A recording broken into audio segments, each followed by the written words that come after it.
तान्या हमेशा शैतानियां करती रहती थी।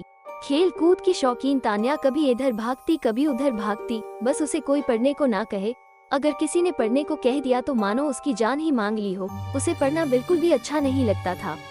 तान्या चाहती थी कि वो हमेशा खेलती कूदती रहे और उसकी माँ उसे रोज शाम को पढ़ने के लिए बिठा देती थी। एक दिन तान्या अपना सबसे पसंदीदा खेल खेल रही थी। जैसे ही उसकी माँ ने उसे पढ़ने को कहा वो बहुत ज्यादा गुस्सा हो गई।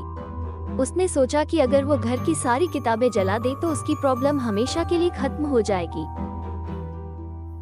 अगले दिन जब उसकी माँ घर पर नहीं थी, तान्या ने सारी किताबों में आग लगा दी। उस आग में एक लाल किताब भी थी। जैसे ही वो किताब जली, बिजली जोर जोर से गड़गड़ाने लगी, तेज हवाएं चलने लगी और अचानक से एक लपट बाहर निकली जो धीरे धीरे एक औरत का रूप लेने लगी। तान्या उसे देखकर बहुत ज्यादा डर गई।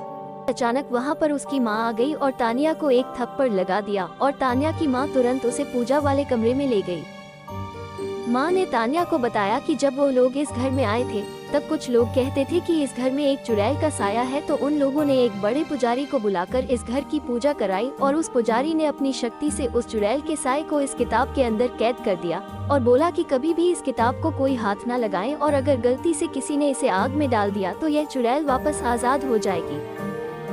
तान्या ये बात सुनकर डर गई और बोली, माँ अब क्या करें? तब माँ ने बोला, पुजारी जी ने उन्हें एक पवित्र जल दिया था कि अगर यह चुड़ैल कभी गलती से बाहर आ भी जाए तो इस जल को छिड़ककर उस चुड़ैल को फिर से कैद किया जा सकता है। पर अब मुश्किल ये थी कि यह जल छिड़का कैसे जाए, क्योंकि वो चुड़ैल काफी गुस्से में थी, क्योंकि उसे इतने लंबे समय तक के लिए इस किताब में बंद कर दिया था। तभी अचानक वहाँ रोते बिलखते दो छोटे छोटे बच्चे आ गए और वो चुड़ैल उन बच्चों के पास शांति से खड़ी थी। माँ धीरे से कमरे से बाहर आई और उस चुड़ैल से बात करने की कोशिश करने लगी।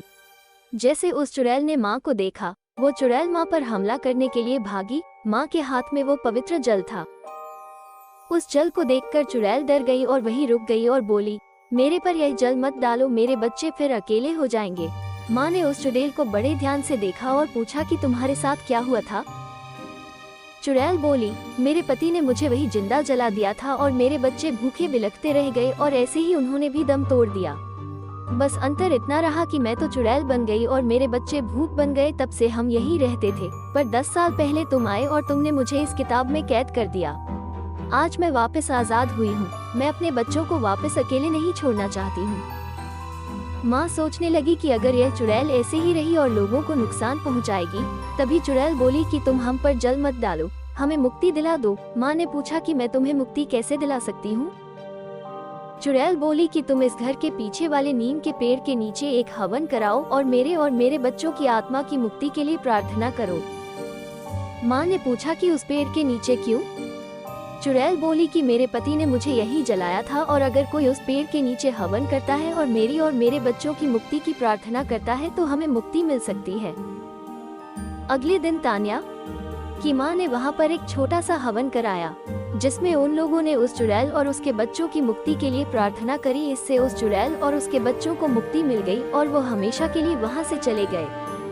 और तान्या को भी यह बात समझ आ गई कि हमें ऐसे सारी किताबें नहीं जलानी चाहिए और हमें पढ़ना भी चाहिए, जिससे हम अच्छे और समझदार इंसान बन सके।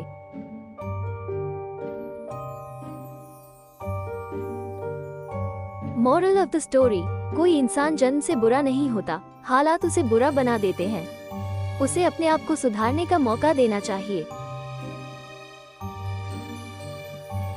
ऐसी ही और भी मजेदार कहानियों के लिए मेरे चैनल को सब्सक्राइब करें।